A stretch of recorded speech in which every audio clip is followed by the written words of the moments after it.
Good evening and welcome. I'm Costa Bryce and I'll be your host for this reading of Testaments by Gore. I'll be reading stage directions to better help you envision the action of the play. Tonight's presentation will be about 2 hours long and we'll be taking a brief intermission between acts. There will be a Q&A afterwards. Please feel free to stay and share your comments. And now, please welcome our cast for Act 1. Doreen is a ceramics class teacher in her 40s and is played by Kelly Lepchinsky. Paula is in her mid-30s, a ceramics student of Doreen's and is played by Carla Vanas. Etta May is another student of Doreen's in her 40s and played by Cindy Watkins. Corky is the teenage daughter of Etta May and is played by Jessica Dragon. Officer Dodds is a local police officer and is played by Charity Troyer. And now for Testament, Act 1, subtitled Revelations. Act 1, Scene 1. The lights come up on Doreen and Paula. Doreen is a woman of about 40, plain and conservative sort of way. She was born and raised in the small southern town of Elm Grove and has probably never traveled very far from home. Paula is a bit younger, around 35, also from Elm Grove. Paula is much more outspoken than Doreen and far more liberal in her way of thought. At curtain, Paula is sitting at a work table in Doreen's ceramics studio, a room at the back of Doreen's house. She is carelessly painting a horse figurine, obviously very bored. Doreen is hovering over Paula, correcting her posture, readjusting her grip on the brush, etc. Doreen takes her job as ceramics instructor very seriously. Outside there is thunder and lightning. It is raining very hard and has been all day. Breathe, Paula. You're forgetting to breathe. I'm breathing, for heaven's sake. You need to take deep, cleansing breaths with every stroke. What is this, a ceramics class or an aerobics class? Well, it's really both.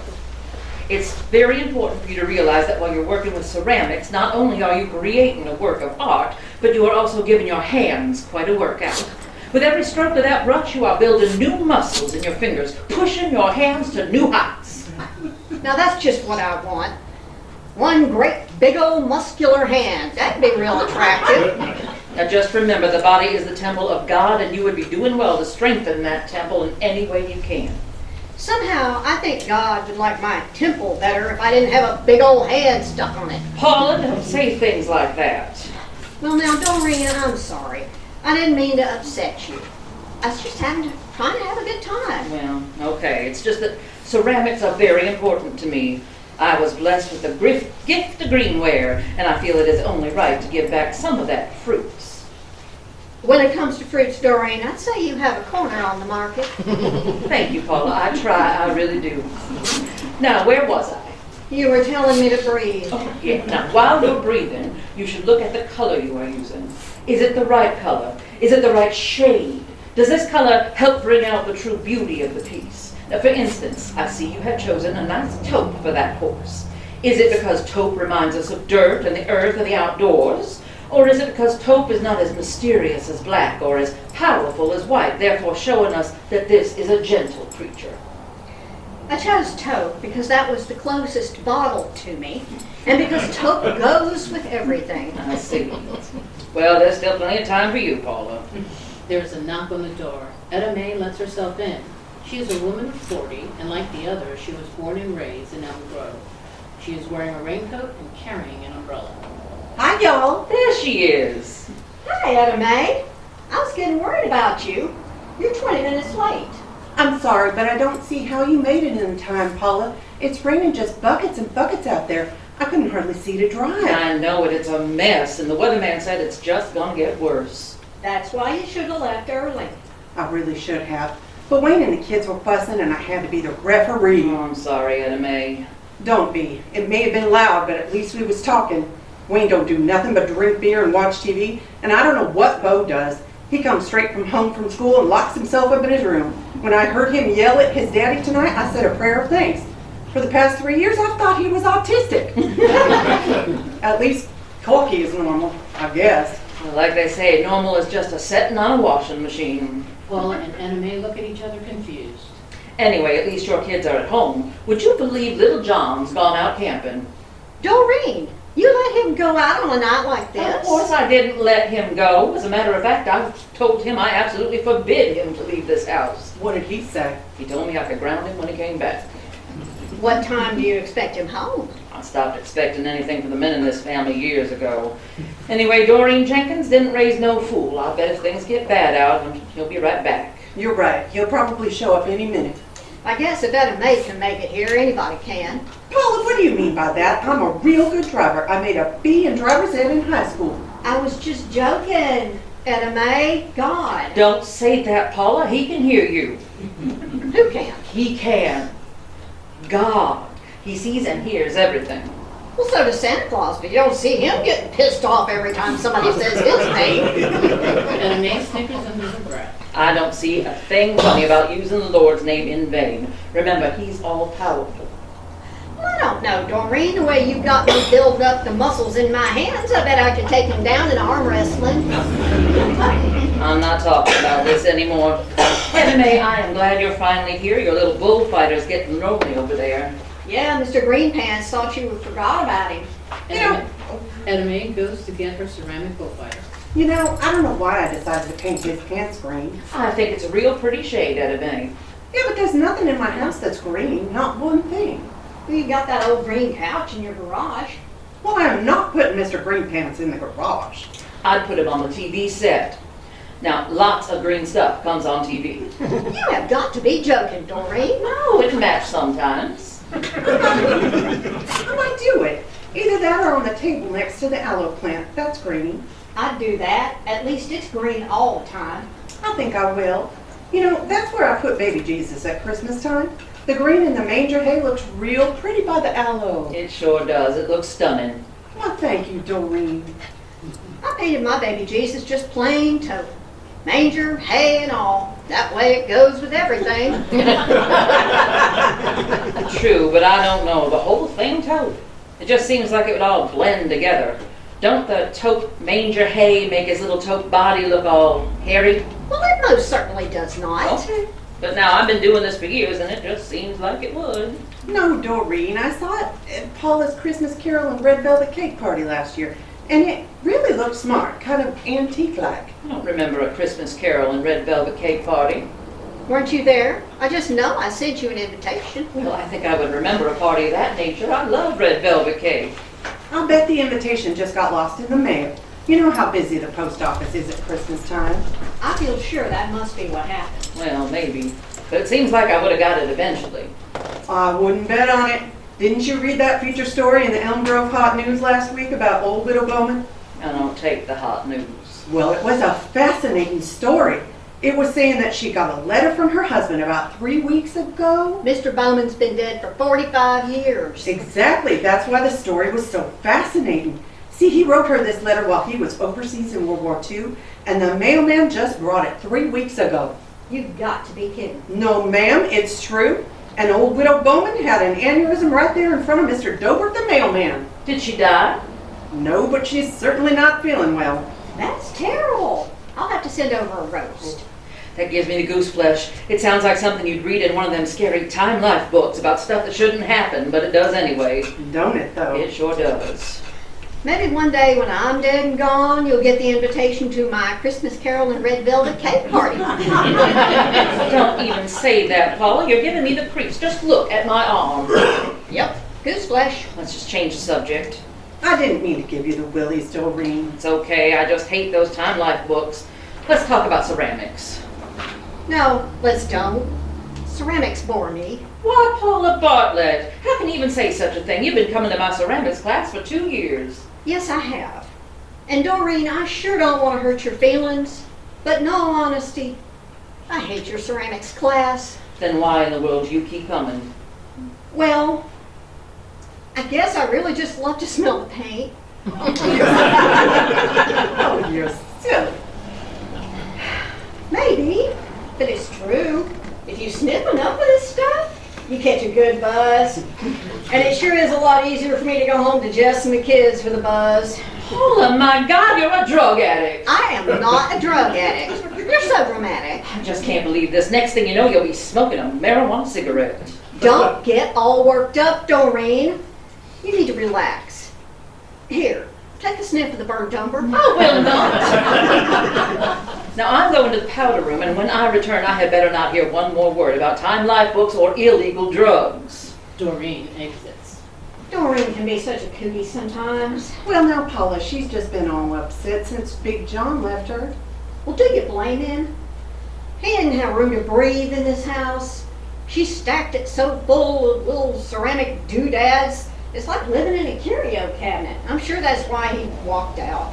You're probably right. I know I am. Did you really ask her to your Christmas carol and red velvet cake party? Why, good Lord, no. She would have eaten all the cake, and she can't sing a lick. I'm just going to have to agree with you there. I sat next to her at the 4th of July fireworks and patriotic songs extravaganza down at the ballpark last summer, and I swear when she sang "This land is your land, land is my land," it made me want to pack her up and send her to Russia. That's terrible. I know it, and I'm probably going to the devil for it, but it's true. Oh, but she knows I love her. Well, now, me too. But she can be a real cootie sometimes. And I really do hate ceramics. To tell you the truth, Paula, I don't care much for them myself, but she asked me to come, and I couldn't say no. We are so bad. Oh, who cares? Just look at these silly things. Now, who in the world would want that ugly bowl? Not me. It looks like a giant dead sea turtle with free-throw on it. Hey, does that paint really give you a buzz? I promise you it does. It gives you a better buzz than a slow gin fizz. Try it. I don't know, Paula. Oh, come on. Hurry up before the cootie comes back. Well, Just okay, just once. She smells it. Wow. hurry up. Here she comes. Etta Mae takes a big breath.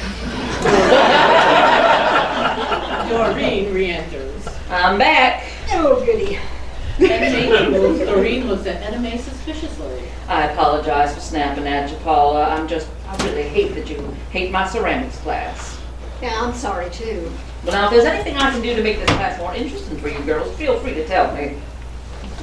We sure will, Doreen. Is it warm in here? Let me check the thermostat. Doreen crosses to the thermostat. I'm really feeling it, Paula. Don't worry. It'll go away in a minute. It don't last long. Oh, shoot. What's so funny, girls?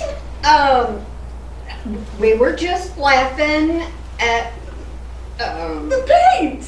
Paula elbows Etta Mae in the ribs. yeah, the names of the paints are silly, aren't they? Burnt umber. What's umber and why's it burnt? No, that's a very good question. I don't believe I know. I have to look it up. Doreen, Huh? I love that bowl.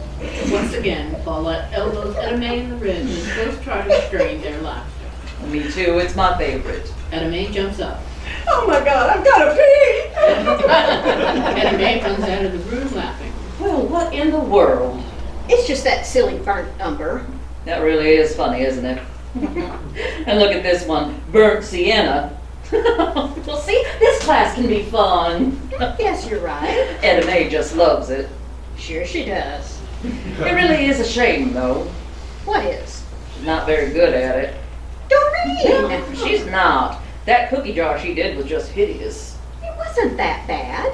Personally, I could never eat a cookie that came out of that thing. Beauty's all in the eye of the beholder, Doreen. I guess you're right.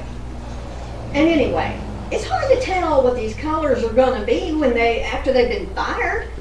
I don't think she knew she was painting it olive and gray. Maybe not. You're probably right. Because surely to God, she wouldn't have done that on purpose. What color did you paint yours, Paula? Taupe. It goes with everything. Oh, yeah. There is a short silence while Paula paints and Doreen finishes up her piece. There we go. All done. You're quick. Years of practice. You gonna start another one? I don't believe so, not tonight. You wanna finish mine? No, I most certainly do not. Doreen, do you mind if I ask you a personal question? I don't guess so. How'd you get so interested in ceramics? Well, this is a bit painful, but I'll see if I can tell you. Now, don't do it if it's painful. No, it's all right. Years ago, back when I was in high school, my daddy got real sick. For the longest time, Dr. Underwood couldn't figure out what it was. Well, one day when I got home from school, my mama was crying. And I just knew right then, what it was. What was it? My daddy had caught the cancer. Your dad? No. Yes, he just up and caught the cancer. Now, you know how much I loved my daddy, so you can imagine how crushed I was. Anyway, Mama said he was going to have to get an operation, and Dr. Underwood couldn't even be sure that it would work. Well, he made it through the operation, just barely. They had to jump-start his heart twice. That's terrible, Doreen. And for about 2 or 3 days, they wouldn't let me in to see him. Well, it just so happened that I was taking a ceramics class at school. I'd been working on this mug that was in the shape of a big cow. Oh, it was beautiful. Its tail made the handle, and you drank out of its back, and if you cocked it just right, you could even drink right out of the nostrils. It was extraordinary. I've still got it somewhere. When he died, I got it back. I'd show it to you if I remembered where I put it. Anyway, the day I finished it was the day they let me see Daddy. I decided I was going to give Daddy that mug to sort of raise his spirits. Did it work? Well, that's what I was getting to. I walked into his room, and he was all hooked up to these tubes, and there was stuff going in his arms and up his nose, and he looked worse than death eating a cracker. I'll bet. And he looked up at me, and when he saw that cow mug, his eyes just sparkled. I sat it down on the table next to his bed and told him I'd made it just for him. Then I reached down and gave him a kiss. He couldn't say nothing because he had this big hose thing in his throat, but that day on, he started to get better. Really? I kid you not. Later, he told me he had been laying there just knowing he was going to pass on.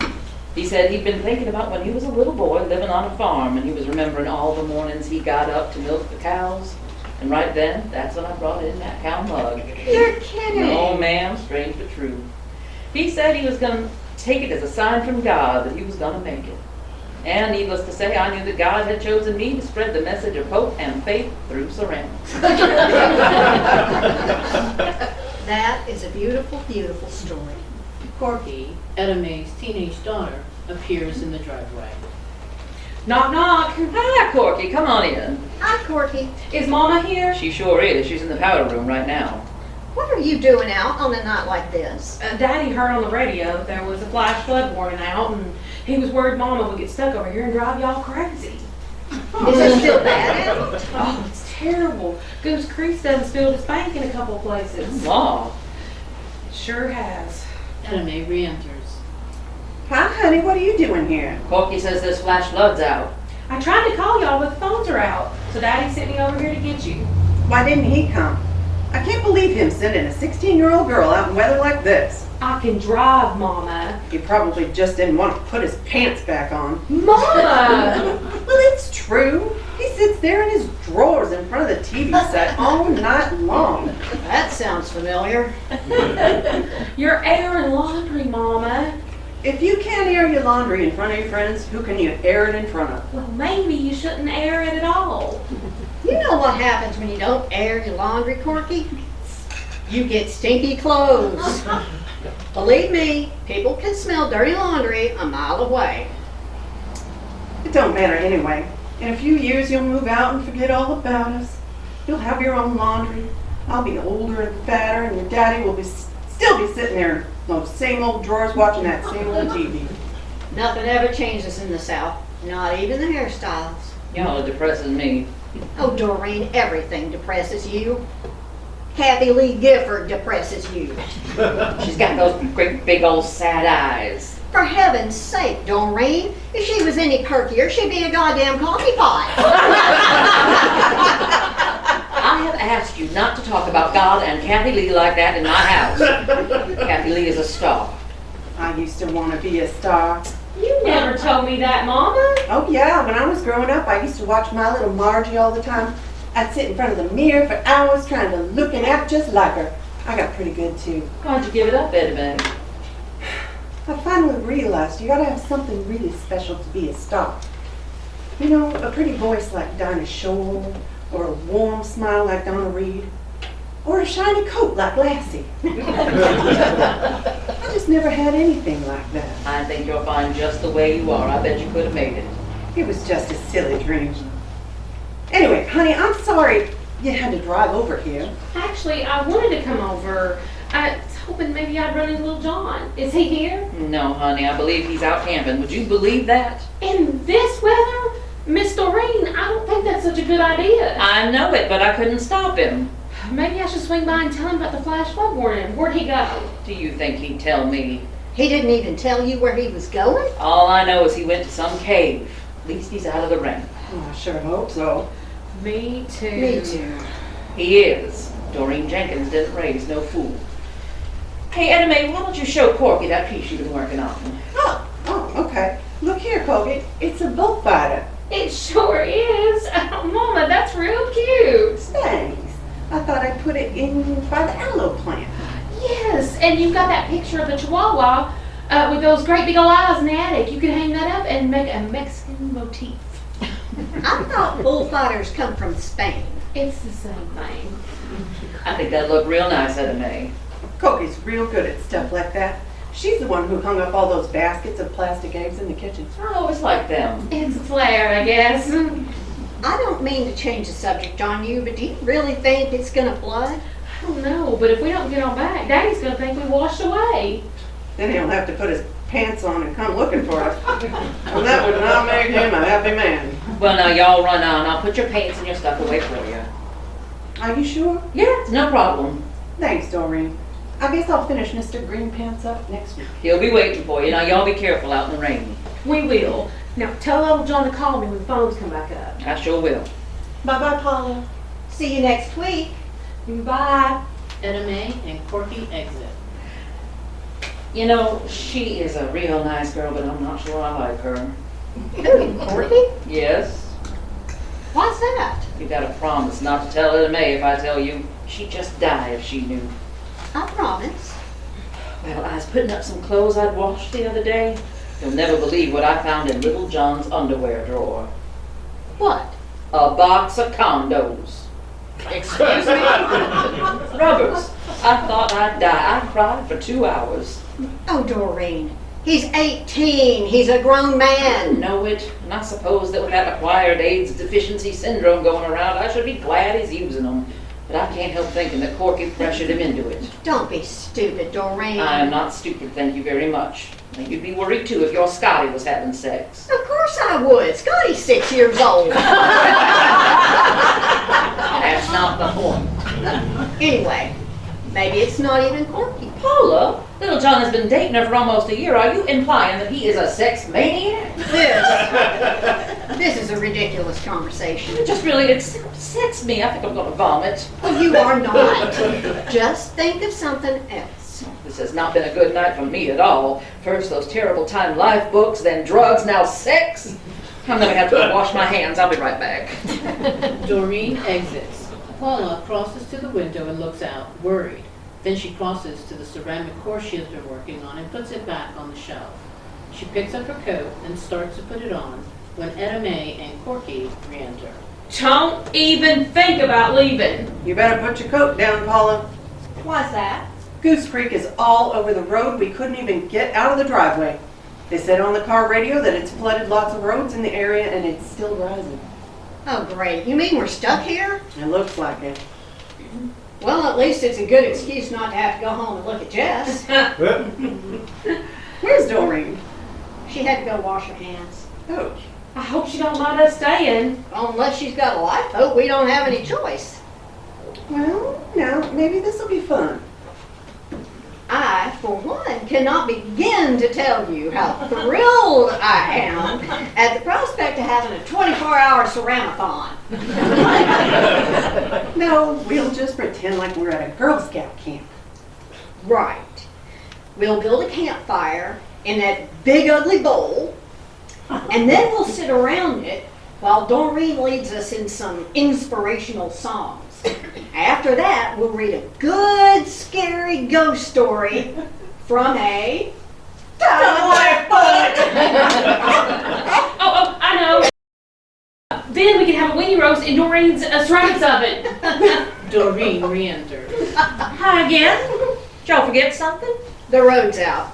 Looks like you've got company for the evening. Well, for heaven's sakes, I sure hope we don't flood the house. I just hope Daddy don't get out looking for us. You hear about people all the time getting trapped in their cars in a flood, and then they watch helplessly as inch by inch the river rises to seal them in a watery grave. Don't even talk like that, Corky. I read that in a book. Well, it's just plain spooky. I can't help it, Mama. I'm worried about Daddy and Little I John. told him not to go camping. Why don't he ever listen to me? Paula crosses to the window and looks out while the others continue their conversation. You know Little John, he don't listen to He'd nobody. listen to his daddy if he was here. Big John would skin his hide if he knew he was out in this weather. I think I should go out looking for him. Now, how in the world are you gonna do that? I don't know. I got a pair of binoculars in the closet. Maybe I could climb up on the roof and take a look around. Honey, you're not getting on the roof in this rain. You'll catch the pneumonia. Anyway, I don't think it'd do a bit of good. You're right. He'll be home soon. Doreen Jenkins didn't raise no fool. That's right, and it's not doing anybody any good to sit around worrying. I'm sure everything will be fine. Hey, why don't we play charades? Mama, that's a kid's game. It'll be fun. Come on. It'll get our minds off this weather. I haven't played charades since I was a little bitty thing. Good. Me neither. Come on, Paula. Paula? What? We're playing charades. Mama came up with that brilliant plan. Etta May, I know you don't want to play, neither does anybody else, but that's too bad, because we're playing anyway.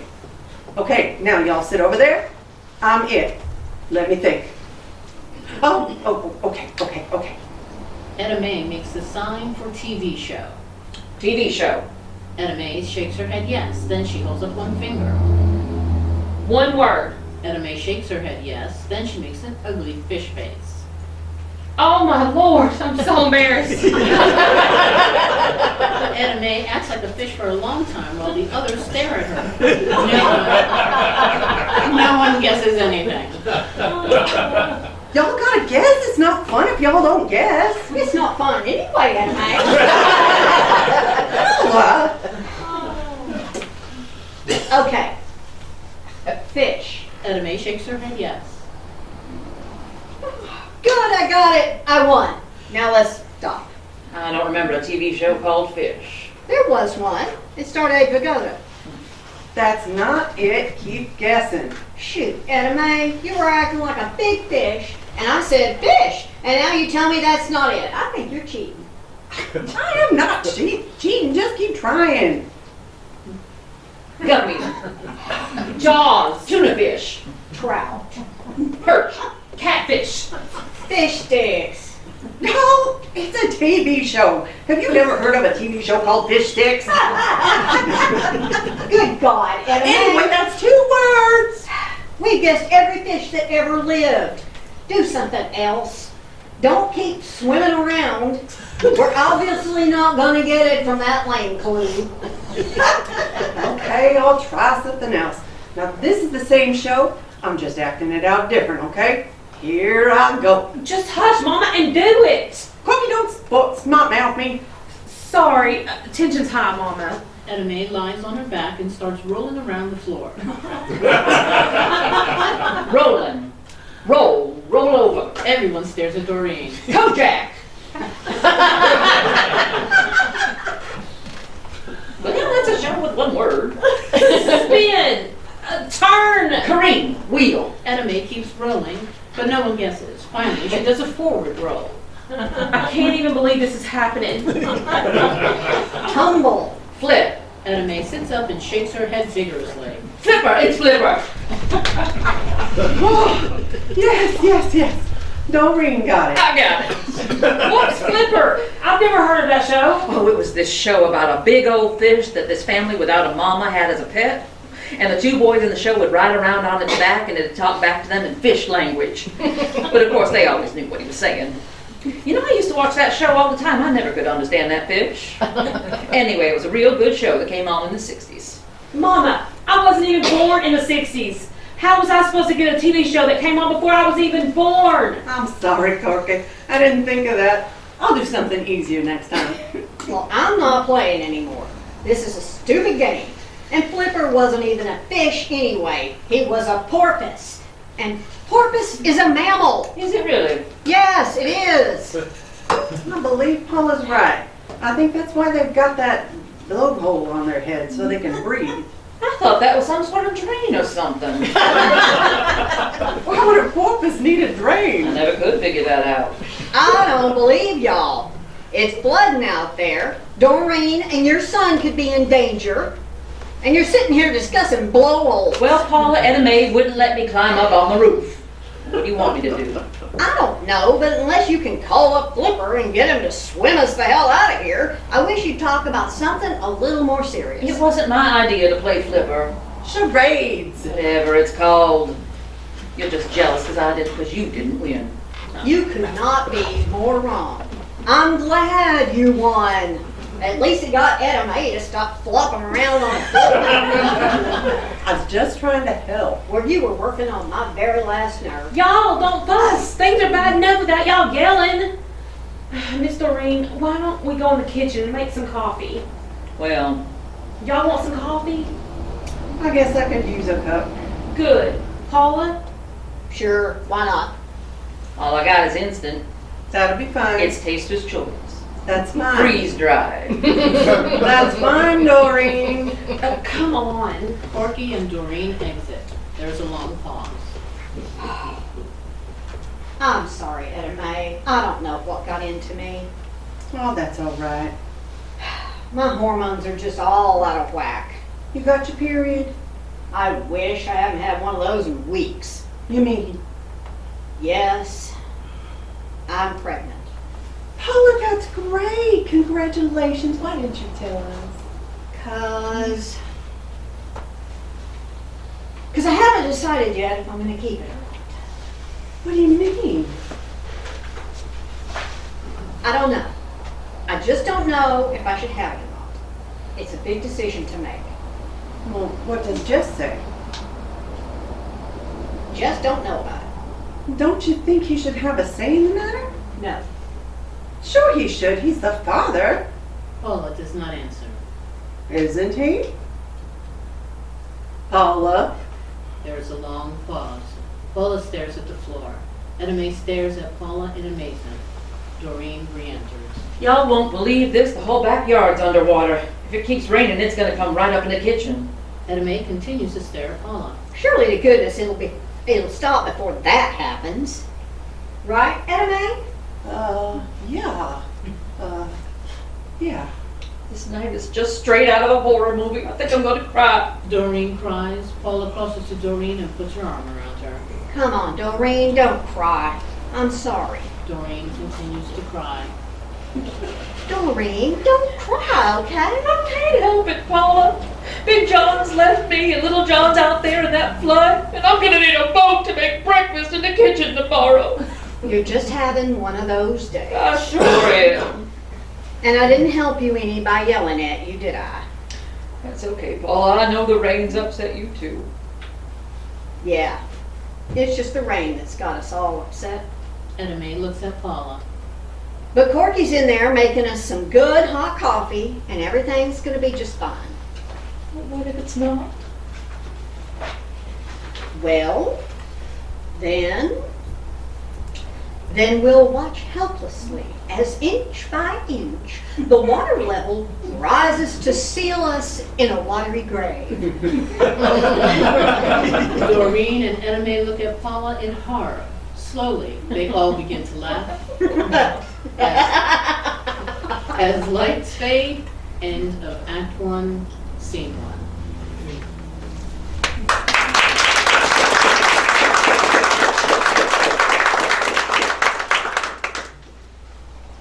Act 1, Scene 2. Lights come up on Doreen's ceramic studio. It is 3 hours later. Doreen is sitting at the table where she has been working on a new ceramic figurine. Edda Mae and Corky are on the couch. Paula is on the floor under the window. All are asleep. Edda Mae is snoring softly. All is quiet for a few moments. Then Doreen begins to mumble. No. Please don't do that. Please. No, don't. Stop that! Don't do that, no. No. Doreen, what is it? Are you all right? What's wrong? It's Doreen. I think she's having a bad dream. Doreen, honey, wake up. It's okay. Don't! No, it's okay, Miss Doreen. You were just dreaming. Where am I? It's all right. You're fine. It was just a bad dream. Oh, y'all, it was horrible. I was so scared. You're fine now, Miss Doreen. Just take some deep breaths. Just breathe real deep like this. All the women take slow, deep breaths. I'm getting dizzy. Can I stop now? What is it? What were you dreaming? Well, I don't really remember how it started, but all of a sudden I realized it was very, very dark. I couldn't see a thing, and it was dead quiet. I sat there for a very long time just trying to figure out where I was. Then I looked up, and I saw this beautiful light shining down on my head. I could tell it was coming from the end of the tunnel. I could see birds flying around in the light. They were solid white, like angels. No. Yes. Go on. And then I started to look around me. Now, I still couldn't see much, but if I squinted my eyes tight, I could see what looked like big white pillars on both sides of me. And when I looked down, I could tell I was sitting on a great big red carpet. For a long time, I felt at peace. Like you were one with the universe? Yes, exactly like that, Corky. Then what happened? And then I saw this figure at the end of the tunnel. It was a man. Oh my God. That's just what I said. I said, oh my God. What did he say? He said, no, my child, it is only I. Who? Doreen, who? Well, I still don't know. But slowly, very slowly, he lowered down a golden chain. At the end of this chain, there was a scroll. And when I could reach it, I took it from the chain. And I unrolled it. And there I read the information. It was horrible. What did it say? It said, Don't leave us hanging, Doreen. it said, you are cordially invited to Paula Bartlett's Christmas Carol and Red Velvet Cake Party. Oh, for heaven's sake. No, there's more. When I looked up and saw that figure at the end of the tunnel, it was Mr. Dobert, the mailman. This is ridiculous. No, wait, not the worst part. Then I guess my eyes were starting to adjust to the light, because just when I looked around again, everywhere I looked, I saw ribs. Like you were at some big old barbecue? Don't I wish, Corky? Don't I just wish? Where were you, Doreen? Well, that's the scariest part of all. You don't mean you were in hell. No!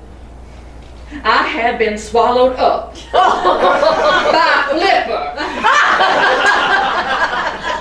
This is ridiculous. That red carpet was really a tongue. Those columns, ribs, and the tunnel that was actually a big blowhole. Now I started to scream, and then I heard this heinous laughter. It was that laugh that Flipper did at the end of every 30-minute episode. Doreen, that is by far and without a doubt the most idiotic story I have ever heard. I can't believe I sat here and listened to it. Paula, please do not mock me. You don't know what it's like to be trapped inside a fish. You gotta remember that Flipper was America's favorite fish. Now who would ever think to look for me in the belly of America's favorite fish? Mr. Dalbert knew where you were. I bet if you stayed asleep long enough, he would have told somebody and you would have been Do rescued. you really think so? You just gotta have faith, Miss Doreen. You gotta believe that. Maybe you're right. Well, it was just a dream and you're fine now. Thank goodness. Corky crosses to the window. Well, that may have just been a dream, but I'm afraid this rain, it's for real. It's still pouring. Rain, rain, go away. Come again some other day. Doreen, don't you have a TV set or something we could listen to? Maybe they could tell us when this is going to stop. Big John took it with him when he moved out. Oh, what about a radio? That's a good idea. Now, why didn't I think of that? A radio is just what we need. Let me go see if I can find one. I believe I'm gonna make me some more of that coffee. Anybody else care for any? No thanks. Doctor says caffeine's bad for my health. All right then. I'll be right back. Etta Mae and Doreen exit. I wish I hadn't fallen asleep. Why's that? I just know my hair's all squished down. If little John comes home and sees me with bedhead, I'll just die. You look I fine. bet you're just saying that. Anyway, a woman's hair is very important in a relationship. How's that? Think about it, Paula. I mean, how many bald-headed women do you know that are in a good relationship? I don't even know any bald-headed women in a bad relationship. Exactly. Porky crosses to the window and fluffs up her hair in the reflection. Paula looks puzzled. I don't think you're giving Little John enough credit. I bet he looks at more than just hair. I hope you're not talking about boobs. There's not a thing in the world I can do about them. No, I'm sure he looks past little things like that. I don't know. He seems to be very mature for his age. Well, Lord, Paula, he should be. He's 18. Etta Mae enters with coffee. The funds are still out, y'all. Porky sticks her tongue out and makes faces as if she had a bad taste in her mouth. Oh, well. Did Doreen find a radio? I believe so. She's just trying to round up some batteries. Hey, Mama, can I take a swallow of your freeze dried? I got this real chalky taste in my mouth. Did one of y'all, like, slip me a Tums while I was asleep? It's just all that does coming off those figurines. Floats around and gets on everything. It could be good for you to breathe all that stuff. It seems like it would mat up in your lungs. Maybe we should hang up a sign that says, "Warning, doing ceramics could be hazardous to your health." Or how about danger? The prolonged exposure to ceramic dust could be harmful to expectant mothers. Etta Mae and Paula exchange glances. Doreen enters with a radio. I found one. It's 100 years old. I hope it works. Did you find some batteries? Yeah, but I had to take them out of my flashlight, so I don't want to run them down, in case the lights go out. Surely the power won't go out. I hope not, because if it does, we'll have to sit here and do nothing. I've got way too many breakables in this house for us to go wandering around in the dark. Of course, I've got the bigger pieces insured. Just put the batteries in, Doreen. I sure hope they're copper tops. They last longer, Does anybody know how they go in? Big John always did this sort of thing. I've never really learned how. Doreen, you amaze me. Give me that thing. Paula puts in the batteries. There we go. Oh, you are a wizard, Paula. Now, if we can just find a station, we'll be in business. Paula tunes in a station. It is playing an instrumental version of Bridge Over Troubled Water. Oh, I love this song. Me too. It's one of my favorites. Didn't Simon and Garfield sing the song? Good heavens, can we be that old? You can. I don't get it. Give it about 20 years. You will. Paula, Etta Mae, and Doreen begin to sing, hitting only occasional lyrics interspersed with heartfelt duds. Finally, they all belt out the chorus. Like a bridge over troubled water, I will ease your mind. Like a bridge over troubled waters, I will ease your mind. After the song, they all laughed. That was good, y'all. Thank you. Thank you. Hey, I believe they're saying something about the weather. Turn it up. Flash flood warnings are still in effect for DeKalb and surrounding counties. Heavy rainfall is expected to continue through the night and into the morning hours. Flooding has already been reported in parts of Pikeville, Union City, Nat Hill, and Elm Grove. That's us. Shh. Many residents have already been evacuated from their homes.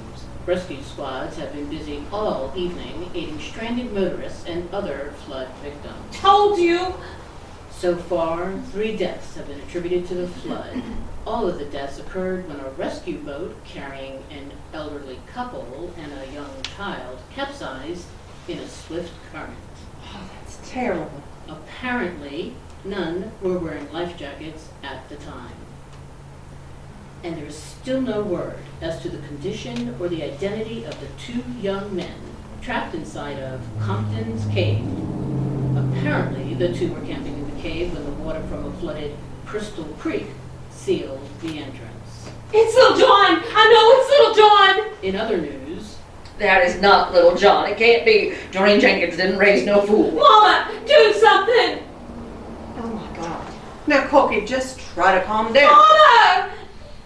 Corky, honey, please, you don't know that's Little John. It could be anybody.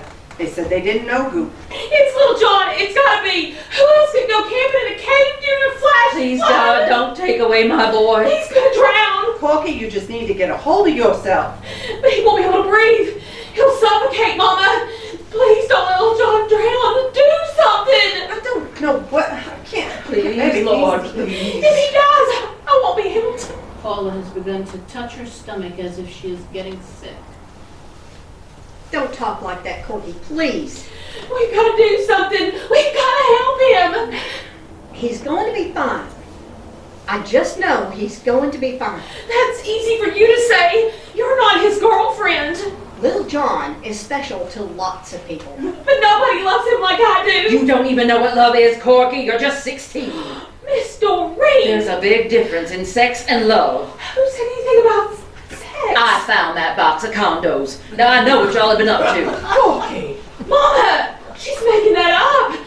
You know I'm saving myself for my wedding night! You are a liar, and a tramp. Doreen, don't say that. Tramp, tramp, tramp. I'm not a tramp! I love him! Paula Yeah. rubs her stomach in worse pain. Y'all, please don't yell. Love is a mighty big word for such a little girl to use. I'm not a little girl. I read Cosmo.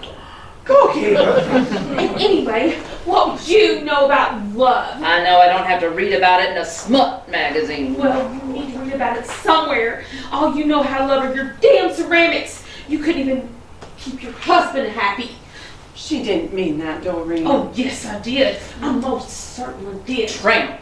Paula has now crossed to the back wall and is doubled over in pain. Stop! Slut. You are an evil bitch. Stop it! Stop it! I will not be a referee for the rest of my life. This isn't helping him one bit, and it's not helping us either. And saying things that we don't mean is just gonna make matters worse. Now maybe Little John is in that cave, and maybe it's someone else we don't even know. But in any case, I'm sure whoever it is scared and cold. And I'm sure right now, all they care about is getting rescued. And I doubt very seriously if they care if it's their girlfriend, or their mother, or the very whore of Babylon who comes to their aid. What they need right now is our prayers.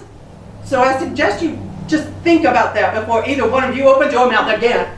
There is a brief pause as Doreen and Corky compose themselves. During the preceding exchange, Paula has dropped to the floor in severe pain. Somebody, please help me. Paula. May, Doreen, and Corky finally notice Paula. Paula, what is it? Paula, are you okay? I think something's wrong. All right, just relax. Try to relax. It hurts, Etta Mae. What's wrong with her, Mama? Corky, go get her a washcloth. I bet it's all the ceramic dust. I bet we're all gonna get sick. Just get the rag. Yes, ma'am. Looks like I may not have to make that decision after all. Hush now, it's just all this commotion. You're just upset. What's wrong with her, Etta Mae? Doreen, go put an extra blanket on the bed. She needs to lie down. Miss Doreen, where do y'all keep the wash rags? As Doreen exits. Look in the mouth of that ceramic frog. Oh, Etta Mae, I'm really hurting. Try not to talk. I'm losing it, aren't I? You just got all worked up.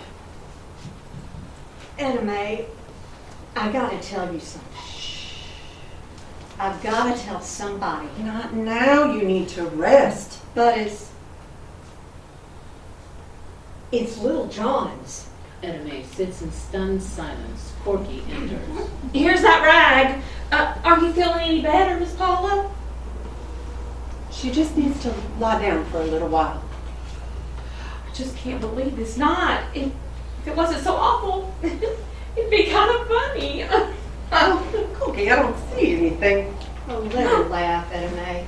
I wasn't laughing at you, Paul. I was just, I don't know what I was laughing at. Sometimes there's nothing left to do but laugh. Doreen enters. I couldn't find a clean blanket, so I put a throw rug up on the bed. I hope that's okay. Thank you, Doreen. Come on, we'll help you get to the bedroom. No, I'm feeling a little better now. I can make it myself. Are you sure? I'm sure. Thanks anyway. Well, I'm glad you're feeling better, but I'll walk back there with you and tuck you in. Mama, she's not a baby. I'm sure she don't want you to. That would be real nice, May. Etta Mae and Paula exit. Be careful, the water's done crept up onto the door. There is a long pause. Miss Doreen, I'm sorry. You don't have to apologize, Gore. Oh, I shouldn't have said the things I You did. were upset, honey. We both were. But I had no right. Neither did I. So let's just forget about it. Friends? Yes, ma'am. It's good to have friends in hard times like these. You know, Corky, when Big John moved out, I asked him what I had done wrong. He thought for a minute and then he said, Doreen, you haven't done a thing wrong. You just haven't done a thing, period. But I have, Corky. I took all these little pieces of plaster and I sanded them and I painted them and I fired them and I brought them to life. Now, every time he complained about my cooking, I made a new piece. And every time Big John made fun of me, I made a new piece. And every time he yelled about my cooking or my cleaning, I made a new piece. And when he didn't come home at night, I made a new piece.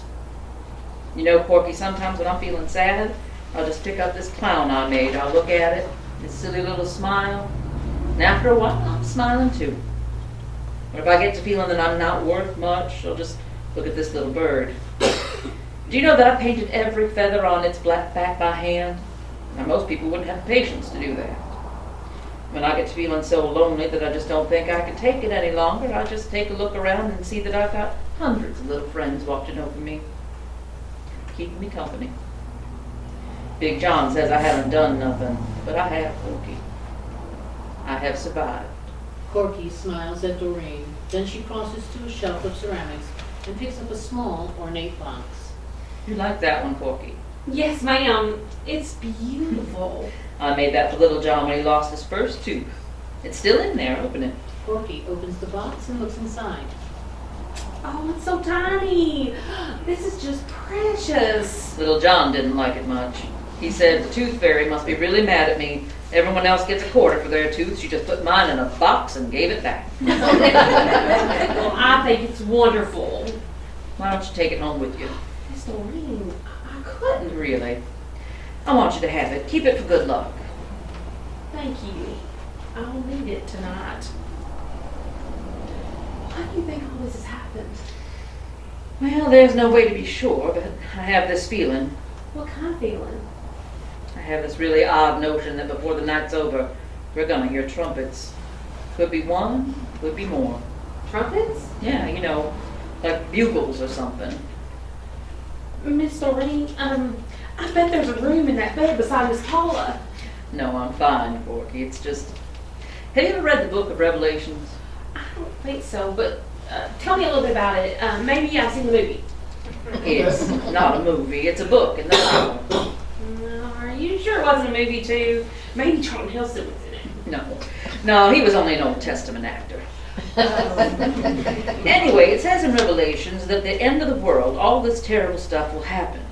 People will be scared and sick, and families will break up, and there'll be storms. And floods. Yes, all kinds of unpleasant things.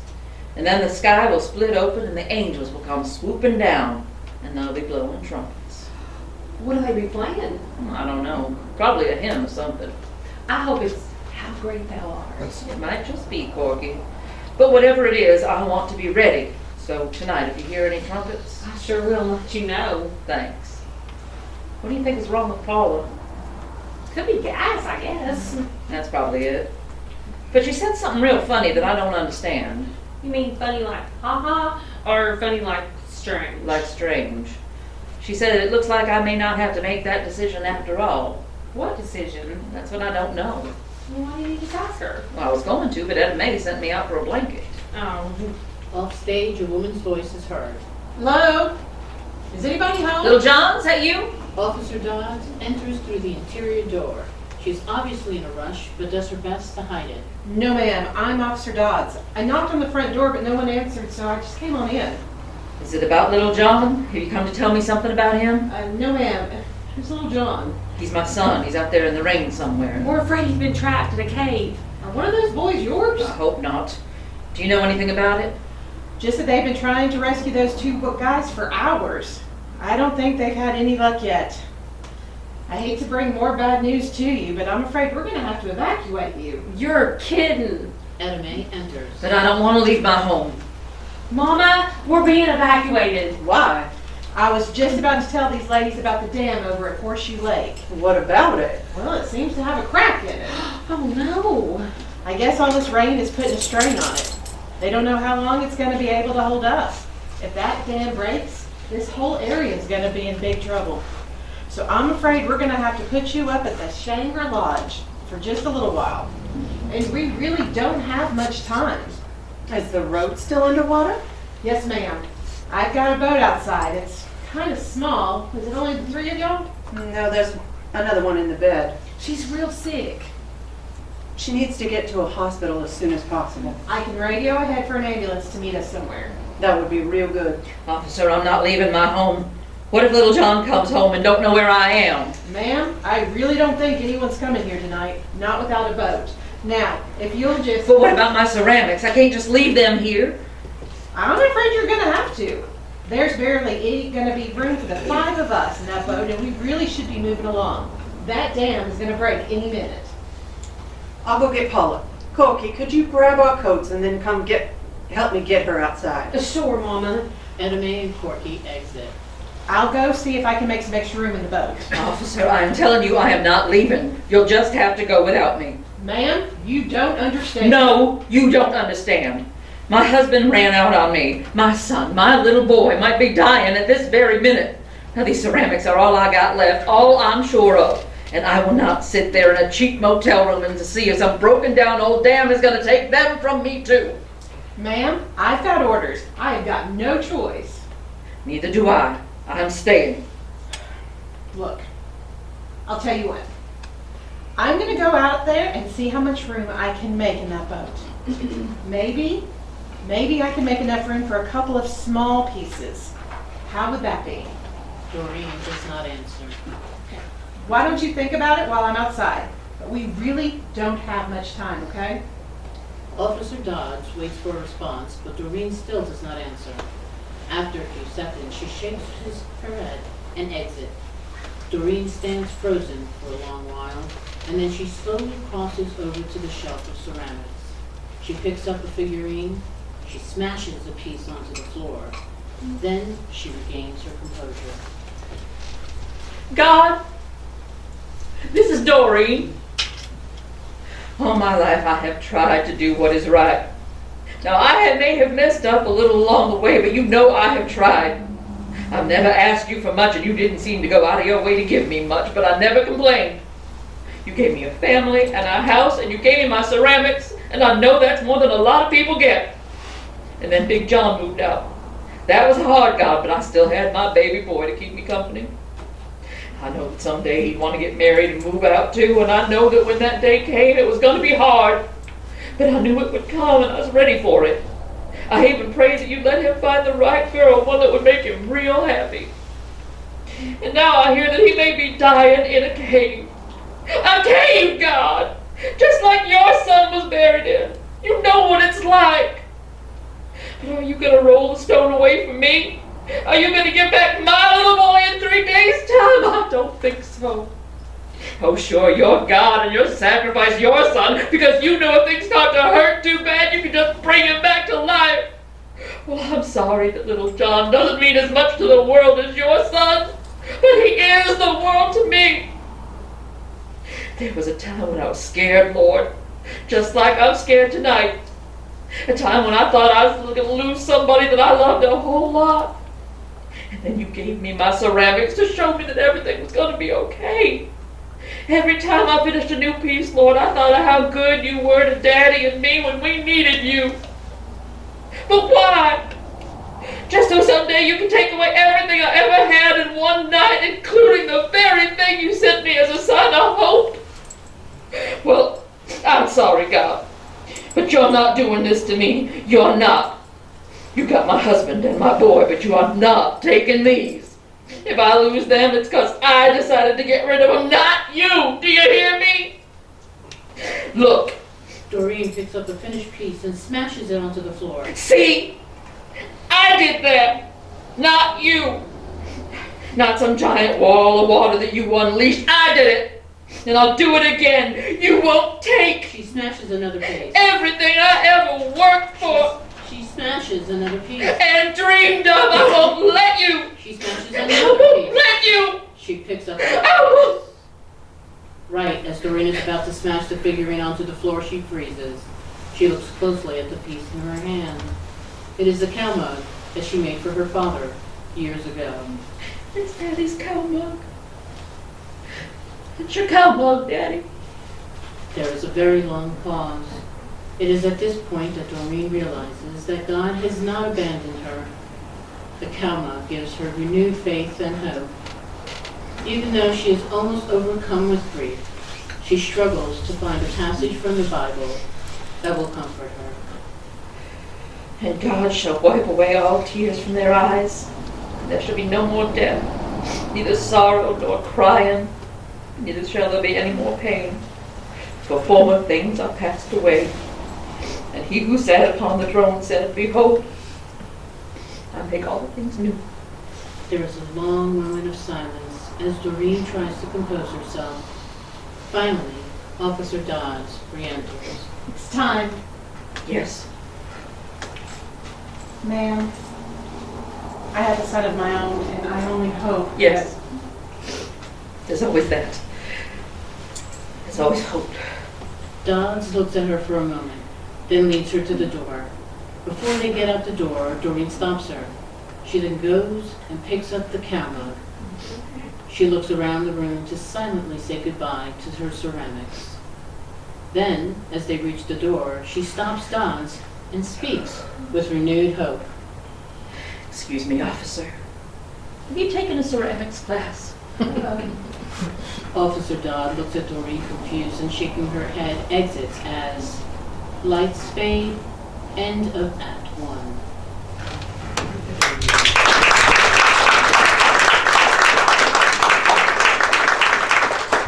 We will now have a 15-minute intermission before we begin Act 2. There's lots of coffee, hot tea.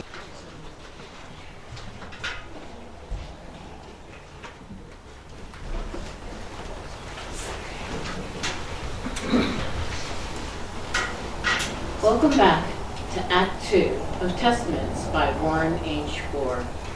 The subtitle for Act 2 is Exodus. Big John is a man in his 40s, Doreen's husband and father of Little John. Big John is played by Bradley Ramsey. Jess is a man in his mid to late 30s, Paula's husband, and is played by Brian Staley. Little John is a teenage son of Doreen and Big John, who sings and plays guitar and is played by Michael Higdon. Wayne is a man of about 40, Etta Mae's husband, and is played by Charlie Winton. Officer Dodds is played once again by Charity Troyer. And now, Act 2, Exodus, Scene 1. Lights up on the Fool's Rush Inn. It is a small dive in the little southern town of Elm Grove. Big John, a man in his mid-40s, and Jess, who is in his mid to late 30s, are decorating the place for a going-away party as its owner, Mo, is closing the place down. Outside, it is raining. Big John is on a ladder putting up a picture of Moses and Pharaoh's king. There are thunder, lightning, and wind sounds in the distance that are progressively getting closer. There. How's that? That's real nice, BJ. Where'd you get the picture? Mo had it in the back room. I had it enlarged. think it's from their honeymoon. They look real happy. Could you help me move this ladder, Jess? I want to put it beside the picture. Sure. Jess tries to move the ladder with Big John still on it. Would you wait till I get down? Sorry. Big John gets down and they move the ladder. I guess they call this place Fools Rush In for a reason. Huh? Never mind. I had this sign made over at Joe Crosland's place. Moses and Faye Rose King, a match made in heaven. I think Mo will love it. Big John puts up the sign and gets off the ladder. Where the hell's Wayne? I know the weather's lousy, but this place ain't gonna decorate itself. He's home watching a cat. Wayne ain't got no cat. That's what I call the Bachelor. Cat fights and titties. C-A-T. That's his favorite show. That don't sound like a show Wayne would like. Well, it didn't sound like a show I'd like till I liked it. Paula made me watch it one night and I accidentally fell in love with the CATs? Correct. I recommended it to Wayne, so I reckon he's home waiting for the rose ceremony. I can't believe you two. Now, help me move this giant cake. It needs extra support. Let's brace it against that wall. Why? Tomorrow, Sherry Smart's gonna jump out of it. We don't want it to slip and fling her out. I thought her name was Cherry Tart. It was 45 pounds ago. She's the best we could get. Remember back in the day when Cherry was all we wanted to see every weekend? Of course I do.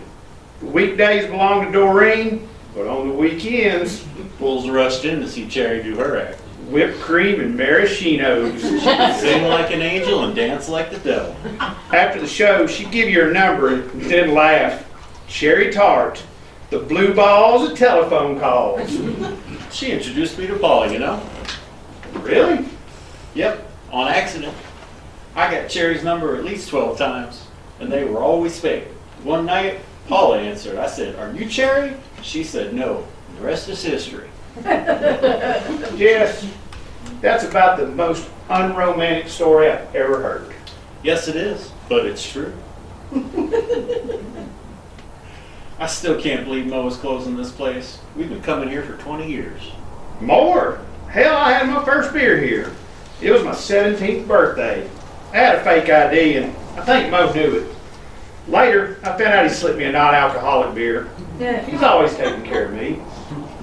He gave me a diarrhea pill once. He's a good guy.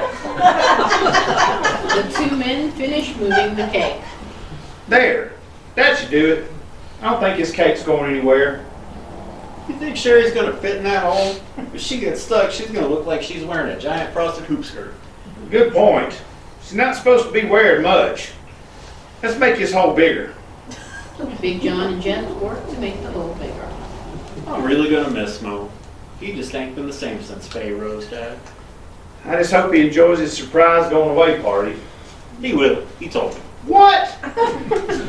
He told me to get the keys to this place. I had to tell him something. Besides, I told him to keep it under his hat. Did you tell him about Sherry Smart? Nope. Only Cherry Tart. But I didn't tell him about my the tail on Miss Dolly game idea. Hang on. Let me show you what I got. Jess exits to the back of the bar to get a large poster of Dolly Parton in a Playboy bunny costume. Good thing I put it in the back earlier. That rain is pounding outside. It would have ruined Miss Dolly. Jess shows Big John the How's poster. this? Doreen would kill me if she knew we were playing Pin the Tail on Miss Dolly. She thinks it's crass. Dolly's her idol. I think it's freaking hilarious. Pardon my French. How's she taking it, the split, I mean? I hadn't talked to her in 2 weeks. I'm sure she's fine. She's got enough company with those darn ceramic knickknacks she makes. Plus, she's got little John. I reckon you're right. Gotta be honest with you, Jess. I miss that kid. I bet you do. I do. He's smart and he's Your boy. right. Little John, a young man of 18, enters. He has a guitar case strapped on his back. How's it going, guys? Speak of the devil. Hey, little John, we're working on it. It's getting there. That Mo's gonna be real surprised. Think again. What? It was an accident. I opened my mouth and cherry tart just came flying out. He's still gonna like it. Anyway, Daddy, can I get the keys to your place? I need to get some camping supplies. Camping supplies? Me and Eddie and Snake are going down to Bone Cave tonight. We're gonna camp out. In this deluge? What the hell's a deluge? Rain. It's a cave, Daddy. It don't rain in a cave. Hey, I heard Bone Cave's haunted. That's what they say. Guess we'll find out. Anyway, can I get the keys? I reckon, but be careful. I will. How's your mama, by the way?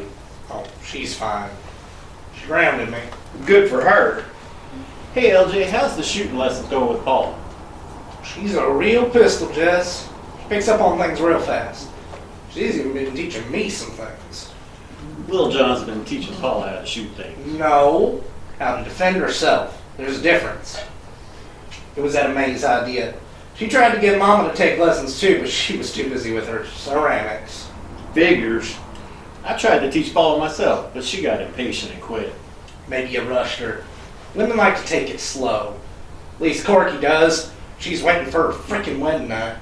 Let's keep it that way. We don't need no tiny Johns running around here.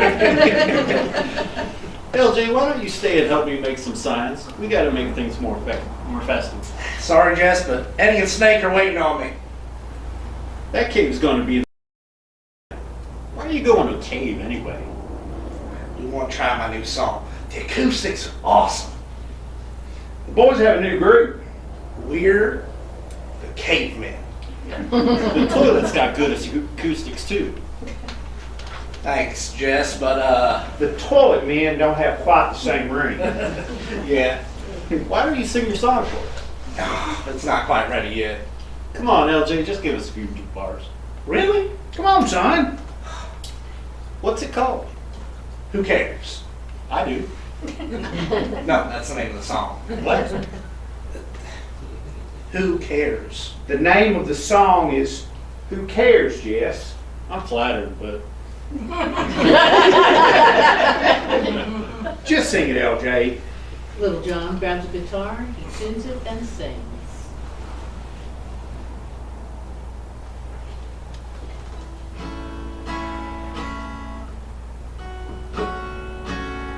Who cares if there were no goodbyes? Who cares if now I realize that she thought she would rather be someplace with someone else but me? Who cares? Who cares if not seen twice as long? Who cares if no one hears my song? And no one's there to share my bed, touch my cheek or kiss my head. Who cares? Who cares if I couldn't see?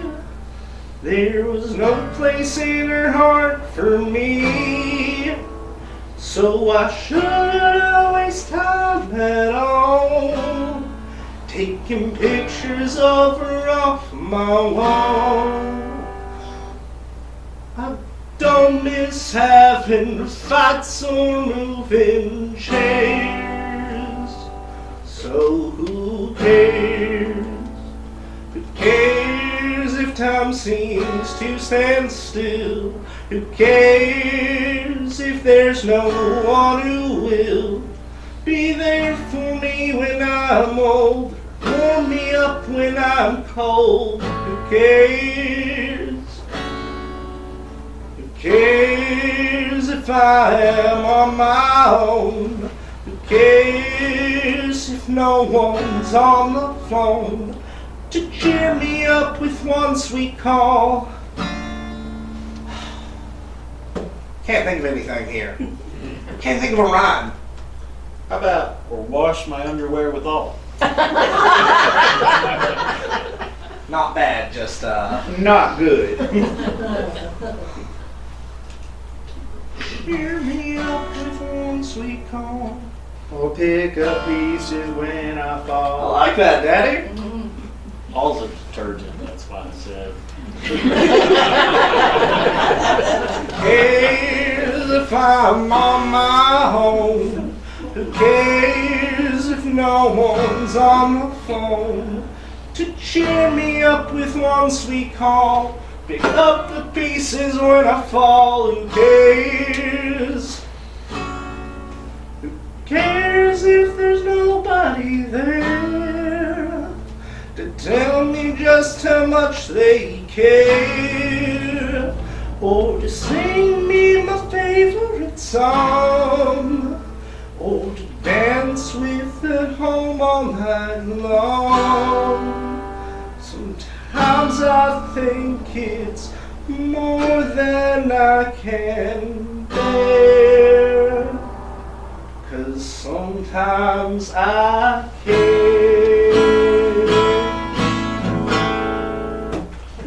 Damn, that's not too bad. I'm still working on it, but get on to that cave, son, but come on back if it gets too bad. I will. He won't. As Little John exits, he calls out, Ah! They really do say that cave's haunted. And why do they say that? Well, supposedly back in like 52, an escaped convict kid out in there. Is that right? I reckon. Anyhow, the police never could get him out. They heard him, but he just kept going deeper and deeper. And they never found his body? Nope. Some people reckon he went all the way to China. That's why they never found him. Okay. A, you're an idiot. And B, if you got in China, why is it haunted? That's still a mystery, John. Wayne, a man of about 45, enters. Hi, guys. Well, look who the CAT drug in. Left your show? Hey, Wayne. Yeah, Nancy from Channel 6 broke in. The weather lady? No, Jess. The gal who didn't get the rose took over the whole damn station. Sort of loser, that Nancy. What'd she say? She said there was a twister over in Caulfield County. Did quite a bit of damage. Well, no deaths, but there's tornado watches and flood warnings all over the state. Is that right? Yeah, and the roads are turning into small rivers. I had to take a detour to get here. Nancy says she's staying on the air for at least the next few hours until all this passes. Oh, because she didn't get a rose? Jess, Yeah. if you had a brain, you'd be lethal. How's the party plan going, by the way? Well, Jess here done spilled the beans. You didn't. Sorry. Damn it, Jess. I accidentally let it slip. But he don't know about the wet t-shirt contest I got planned. We ain't having a wet t-shirt contest, Jess. Why not? I done customized mine, and I can't take it back. Is he for real? Jess, what the hell's in your head? A party planning machine. Hey, why don't we play the pin the tail Miss Dolly game to see how well it works? Are we going to play that tomorrow? It was Jess's idea. Well, it might be fun. Sure it will be, but we gotta be careful. If Miss Dolly walks in, we might have some copyright issues. Jess, why would Dolly Parton come to Mo's party? To pay her respects. Or she might bring some Read Rainbow books for the children. What children? I don't know, she might bring them too. The point is, let's be careful. Okay, who's gonna start? Big John? Fine. What'd I do? Okay, first put the blindfold on. Jess tries to put the blindfold on Big John. I got it. Big John snatches the blindfold from Jess. We gotta make sure it's good and tight. I got it. Let me just pull her this way a little. Damn it, Jess, I got it. Now let's spin you around. Here we go, just like that. Jess spins Big John for a bit. That's enough, that's enough. I'm about to puke. Good. Now take your time. What I want you to do is carefully try to remember where her buttocks is. Think real hard, BJ. Then I want you to stick this bunny tail right where it counts. Got it? It ain't rocket science, Jess. Ready? Go. Big John pins the tail on her face. Oh, that was just bad. How'd I do? Well, you kind of defaced her. That was terrible, BJ. That was nowhere near the buttocks area. Well, let's see you do it, Jess. Give me that blindfold, please. Jess puts on the blindfold. Now spin me around. Wayne spins Jess. Now let's see how good you are. Jess walks straight to the board and pins the towel in the exact right spot. He takes off the blindfold. Bullseye. You cheated. No, Big John, I pictured the buttocks in my mind. Wasn't much else in there. And then bingo. Still think you cheated. I'd never cheat on Miss Dolly. Well, anyway, let's get back to work. Jess, you think you could possibly make some signs to spruce this place up? Possibly. I could. I got a few ideas already. Shoot. Bye, Mo. And just simple ones like bye. I got several ideas. Keep thinking on it, Jess. Jess crosses to the table to make signs. Looks like all this rain has put a strain on the dam at Horseshoe Lake. They're trying to move all the folks from Doreen's area. Ed and May is over there for their weekly ceramic get-together thing. Paul's there, too. Right. Corky went there to warn her mom and the gals, but I haven't heard from them. I was going to swing by and tell them that the people were being taken to higher ground at the Naughty Pine Motel, but the road is closed. Phone's out, too. Think we should try to do something? I reckon the best thing we can do is stay put. They're sending help. Besides, I bet Ed and May's got them under control. Probably got them planning an escape route or something. They'll be fine with Ed and May in charge. What about little John? Why? What's up with little John? He's going camping out at Bone Cave Creek.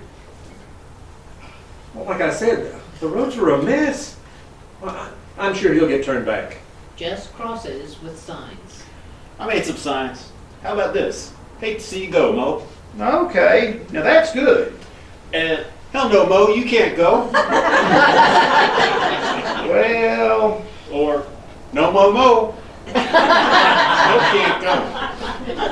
Or damn it, Mo, what the hell are you thinking? All right, that's a bit over the top, Jess. I think the simpler the better. Or for the love of all that is good and holy, please. Okay. Okay, we get the point. I need a tissue. Who cares? Da da da da. Who cares? Blah blah blah blah. dry up, Jess. We ain't got time for this. We gotta get this done. All right, help me hang up these ridiculous signs. But they suck. Yes, they do. But he's done wasted all the poster boards. They hang up the signs during the following conversation. I feel bad for Mo. Ever since Fay Rose died, he's gotten real quiet. Not that he was ever a big talker, but his heart just ain't in this place like it was when Fay Rose was around. Remember how they used to slow dance every night at closing time? It was real sweet. It must be hard going home to an empty house and an empty bed. Believe me, it is. You know, I thought I was going to love being a free man, but being alone don't make you free. It just makes you lonely. Well, maybe we could hook Mo up with a real nice lady. Doreen's available. Jess. We ain't hooking up Mo with Doreen. We like him too much. Well, anyway, Fay Rose was all he ever wanted. All he ever needed. Business has tanked ever since Fay passed. People loved her. Well, I tried to get him to fix this place up, add some pinball machines. And cornhole? Yeah, cornhole, darts, open mic night. What t-shirt contest? Jess! I think he's just ready to move on. Jess crosses to the cake. You know, maybe Sherry Smart should come out from behind the cake. That hole's awfully small. Or hey, maybe Doreen could. Hell, Jess, Doreen ain't coming out of no damn cake. Why not? She's available. Gonna kill him, Wayne. Jess, could you help me put up these screamers? On it. They start hanging streamers. He's gonna look so good. Well, I guess all this moisture has got them kind of wilty. Try to keep them dry, but this rain is unreal. It's a deluge out there. Well, you got to do the best you can with what you got. That's the last word my daddy ever said. No, wait, that ain't right. He said, it's been fun, but I gotta run. Now I know where he gets it. The lights flicker. We better hurry. If the lights go out, we'll never get this done by tomorrow. What else do we have to do? I ordered a few cases of beer for the party. The truck should be here any minute. In the meantime, why don't we play some beer pong? Last one to get drunk loses. Let's do it. The men move to set up beer pong as the lights fade. End of scene 1.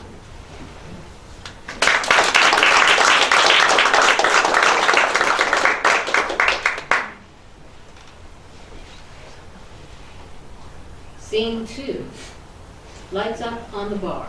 The room is a bit more decorated, albeit not very well. The men have obviously been drinking, although they are not overly sloppy. I'm a little buzzed. I'd say you're more than a little. Little what? Buds. So am I. How do you think the girls are doing? Doreen's probably bored them to death with her ceramic shenanigans. They probably fled by now. They can't. They're stuff too. I'm still worried about little John. He don't know nothing about Bone Cave. Ain't much to know, BJ. It's just a big hole that may or not be haunted, and may or might not end up in China. I'm sure little John's fine. Probably gone back to Doreen's place. And if I know Anna Mae, she's got it all under control. And believe me, I know Anna Mae. I know Paula too, in a biblical way. What are you gathering about this?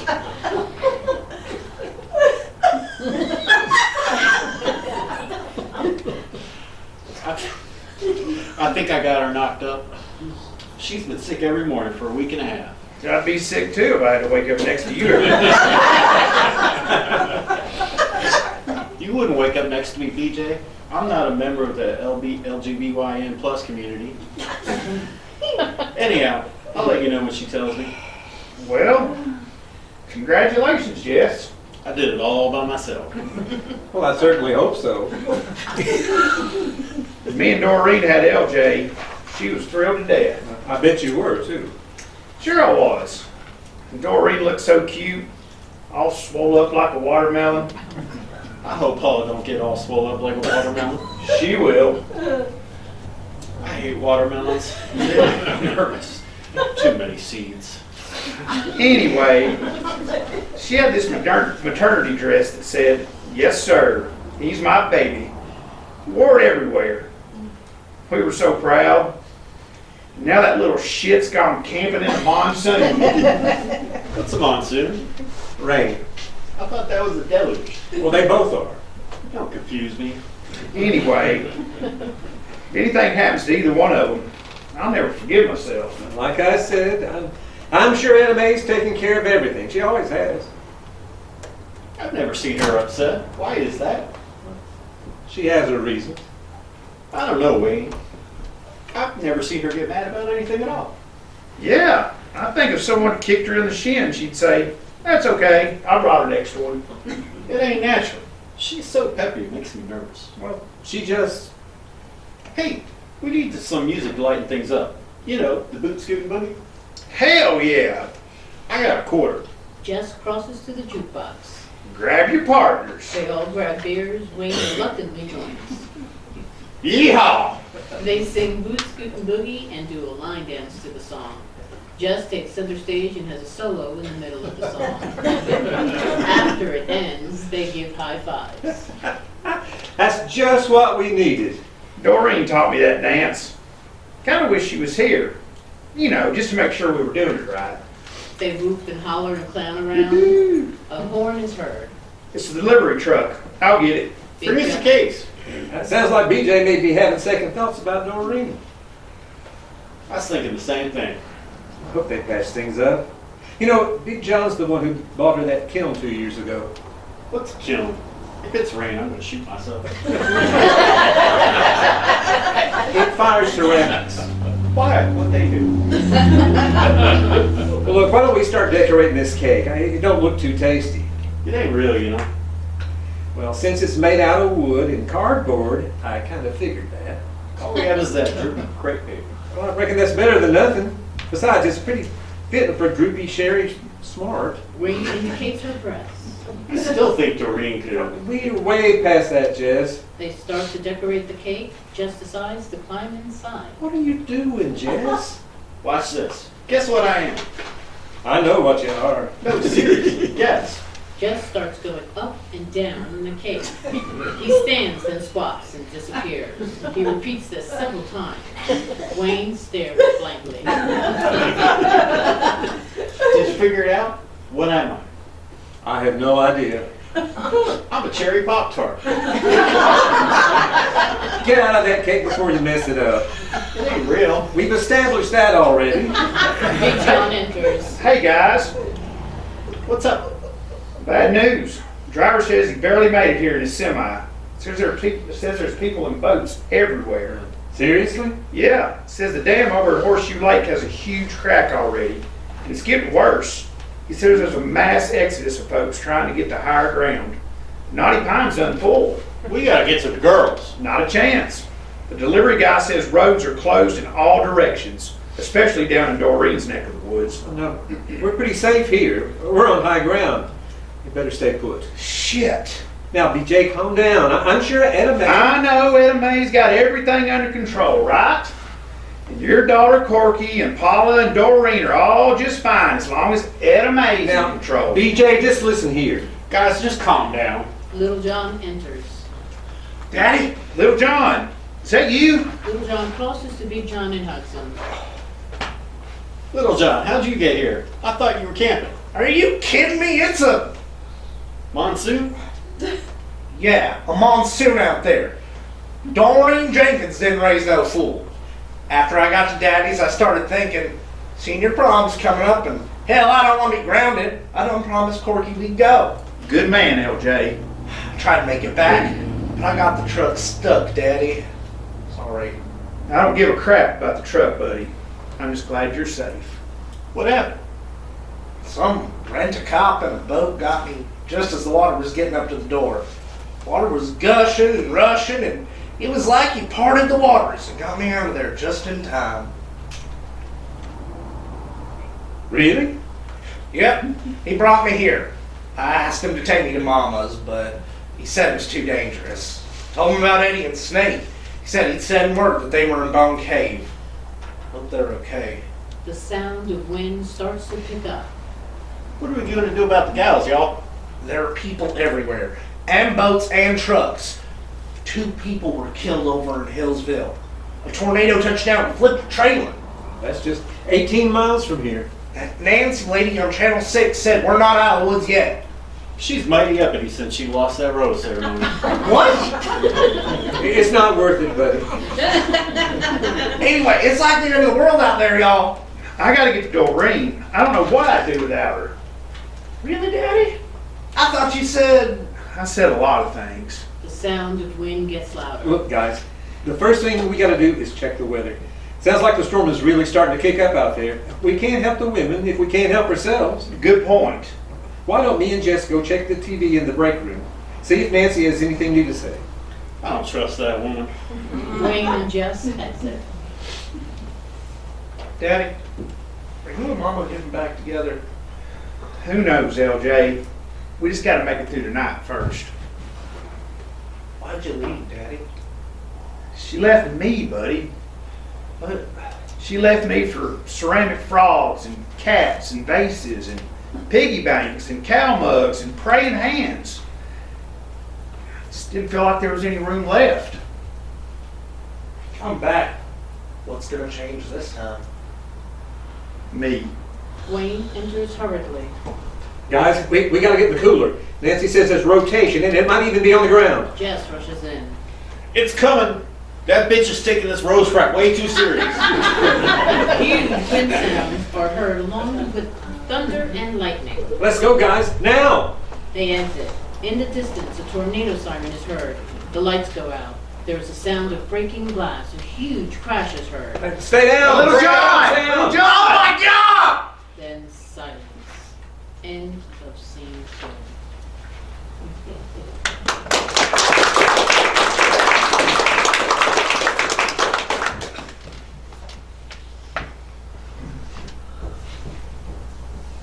Scene 3. Lights up on the Fools Rush Inn. It is in disarray, but it hasn't been destroyed. Tables and chairs are disrupted, bottles and debris are on the floor. Daylight filters in through a hole in the roof. After a moment, Little John speaks. My leg! LJ, are you okay? It's my leg. I think it's busted. Hang on, buddy. Oh. Jess! Wayne! Emerging dazed, Jess has blood on his forehead. What happened? From the look of things, an F2 or an F3. How bad's that leg, Little John? I think it's broke, Daddy, but I'm okay. Let me help you to a chair. Big John brings him a chair. Look, you take it easy. I gotta find Wayne. Big John exits. Wayne? John, You okay? I think so. Help me get these cases off of me. I'll help. Jess tries to stand. Oh, my head. He sits back down. Better take it easy, Jess. Off stage is the sound of moving objects. Wayne and Big John enter. Wayne is shaken but okay. I hear birds. Well, you got quite a blow, buddy. No, Daddy. I hear him too. Oh, the storms must have passed, and the sun's coming up. Big John crosses to look out. Look at all those people. Dozens of them. Wading through the streets. Wayne crosses to him. Where are they going? Who knows? They're just wandering in the wilderness. Like lost souls. Well, they're not lost. They're survivors. Wonder if the rest of the town made it. I hope our house didn't get hit. Don't you worry about that right now. Let's get you and Jess to the first aid kit in the back and see what we can do. I'm okay, Daddy. No arguments. You need to rest that leg. There's a cot in the back. Big John helps Little John and Jess to the back room. Wayne starts to straighten the room, picking up chairs, arranging the tables, sweeping debris, etc. After a while, Big John re-enters. I got LJ on a cot in the back and Jess is resting. Good. Hey, Wayne. Where do you think we're going to hang out after this place is gone? I don't know. BJ. Maybe it's time we grew up. Who wants to do that, Wayne? I didn't say I wanted to. I hear you, buddy. When did we get old? Me and old Wayne, we're just older. Remember that New Year's Eve party you had senior year? Part of it. I remember how cold it was, but for some reason we were out in your front yard looking at the stars. Yeah, my parents were at a dance at the base. This was when they still had those dances. Pearls, champagne, tuxedos, furs. We were a little drunk. More than a little. And we were looking up at the stars. The Big Dipper reached right down and touched the cornfield across from your house. We were trying to count the stars in the Dipper, but every time we opened our mouths to speak, our breath steamed up the sky, and all we could see was a frosty fog. So we stopped trying. Do you remember what we did? Not really. We got real quiet. After a few minutes, I said, "Do you realize in 20 years we'll be in our 30s and our lives will be almost over?" And you know what you said? Nope. "I ain't never getting old." And then you pissed on the gladiolas. Well, what was the point of that story? I don't know. Just maybe it's okay to get old. There's a gladiola. I'd piss on it. Think our women weathered the storm okay? I bet Edna got them to a safe place. Damn it, Wayne. Ain't there ever been a problem Edna can't fix? Well, of course there has. What? What, Wayne? What problem has ever come up that your wife hadn't taken charge of? It's annoying. Well, my wife only tries to help, BJ. Why are you so upset? Doreen is out there, and I don't know what the hell to do. Of course I'm going to be upset. Well, my wife is out there too. Oh, but she's fine, Wayne. Remember, she has everything under control. Now, don't start this. Not tonight. I don't need this shit. Why, Wayne? Why does she try to take control of every damn thing that happened? Because she... What? Wayne, what? Look, she needs to be... The leader of the pack, the head honcho, the head bitch in charge. Why? Because she was... What, damn it? She was what? Raped, John. She was raped. And she couldn't do nothing about it.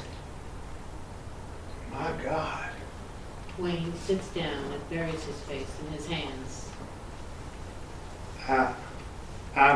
It was 16 years ago. We'd been married for about 5 years. We had tried and tried to get pregnant. Feet up, temperature down, sideways over, under, Mondays, Wednesdays, holidays, game days for luck.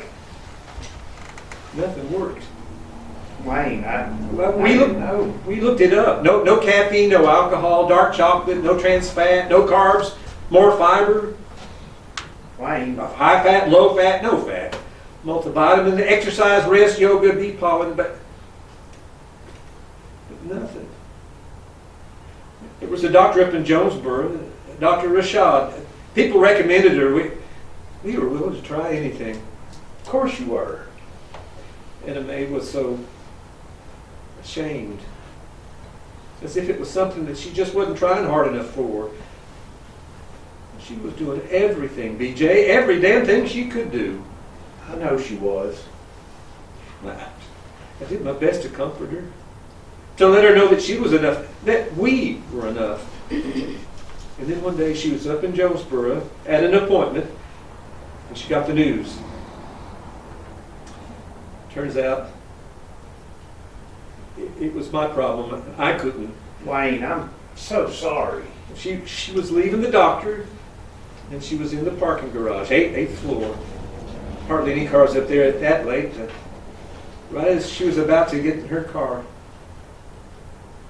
someone hit her from behind. She blacked out, but when she came to, he was on top of her. She tried to scream, but he punched her in the face. Wayne, you don't have to do this. She couldn't do nothing. Nothing at all. After he was through, he left her in a puddle of blood. Shit. 6 weeks later, we found out she was... Well, at first I thought it was a curse. Then Anna Mae says, Wayne, I'm in control now.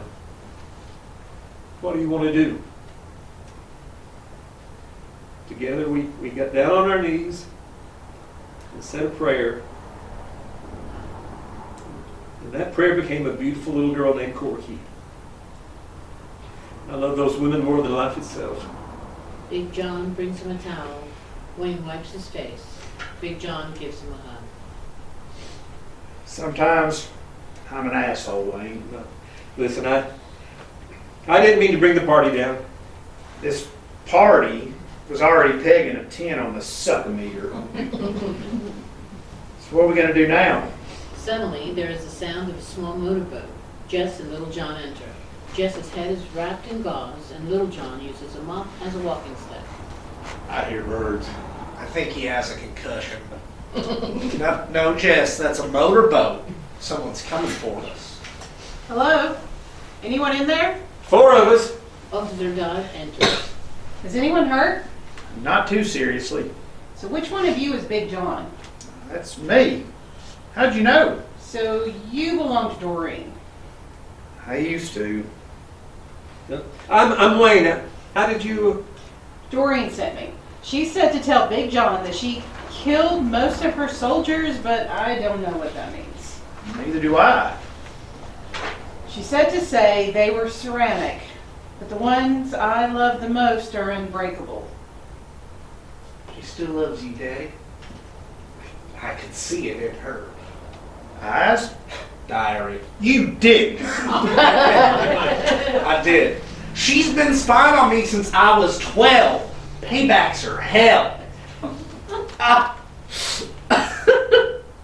Oh, it hurts when I laugh. We think LJ's got a broken leg. And Jess probably has a concussion. Although sometimes it's hard to tell the difference. It only hurts when I think. But he should be just fine. We'll go to triage in just a bit. Hospitals are full. It's been quite a night. I'll say. First of all, the dam has a large hole. It didn't collapse yet. With any luck, it won't, but the hole was enough to destroy at least half the houses in the Hoodoo community, and the buy and buy market, it's gone. Then, to make matters worse, as you know, a tornado touched down. It lasted 4 to 6 minutes, which was plenty of time to completely destroy the Lakeview Mobile Home Park. Good Lord. That's where Sherry Smart and her mama live. It's way too early to know about any casualties. This town's falling apart. So are our girls okay? That's all I care about. Officer Dodd quietly pulls Wayne and Big John aside. For the most part, Paula had, well, there's an issue. I don't know how to say this. Did she lose the baby? You know? Well, Jess told us, but he wasn't for sure. Well, Paula's fine, but I'm afraid the baby didn't make it. Oh, God. Officer Dogs. Dawes says the girls are doing fine. I take it you're Jess, and if you're little John, Which I am. well, God is good and all is well. The women were in the last group to make it into the Naughty Pines. I think, Well, let's get them some help. You guys got real lucky. Yeah, it could have been worse, I reckon. All right, let's load up the boat and get y'all reunited with the ladies. What do you think? oh, You know, I'm really gonna miss this place. Me too. We sure had some good times here. I'm gonna miss Cherry Tart. I just hope she... Yes, sir. Hope. You gotta have hope. Who knows? Maybe some young couple will buy it and fix it up real nice. Maybe someday me and Corky will buy it. Just like Moses and Pharaoh's. Someday you just might. They start to leave. Then they stop to take a final look at the place. After a moment of reverie, Big John gets a big smile and speaks. Hey, fellas. Let's go get our women. Yeah! Lights fade and just flag.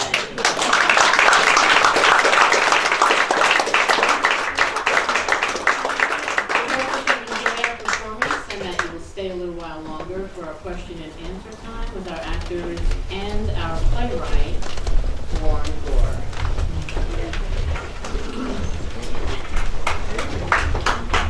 Give all time.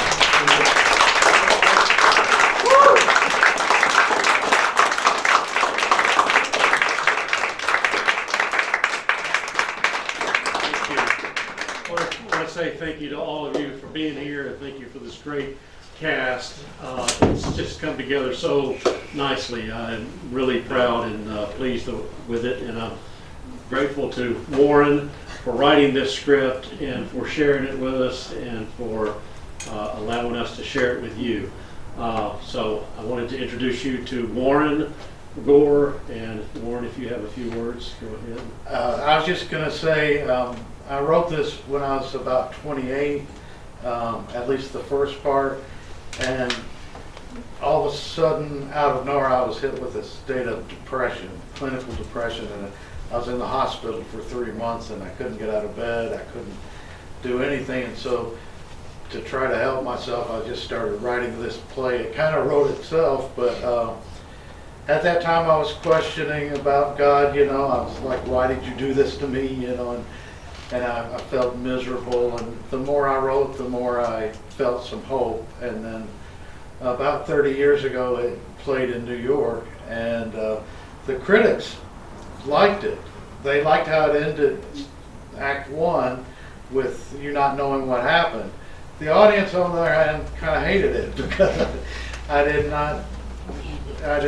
sew up the ends or anything. So I gave it to somebody, I guess, a few months ago, and they said they didn't like it either because they wanted to know what happened. So I sat down about 3 months ago and wrote the second half. So they were written 30 years apart, and they may not match. I just don't know. I don't know what works and what doesn't work, but I just thought we'd give it a try. And I thank you for coming. Good job.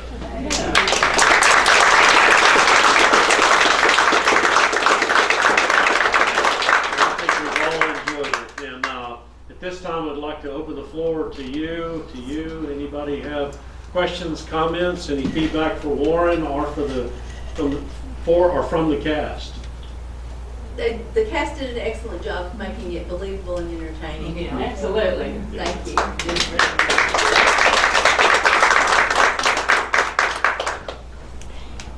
Why did you pick the name Doreen?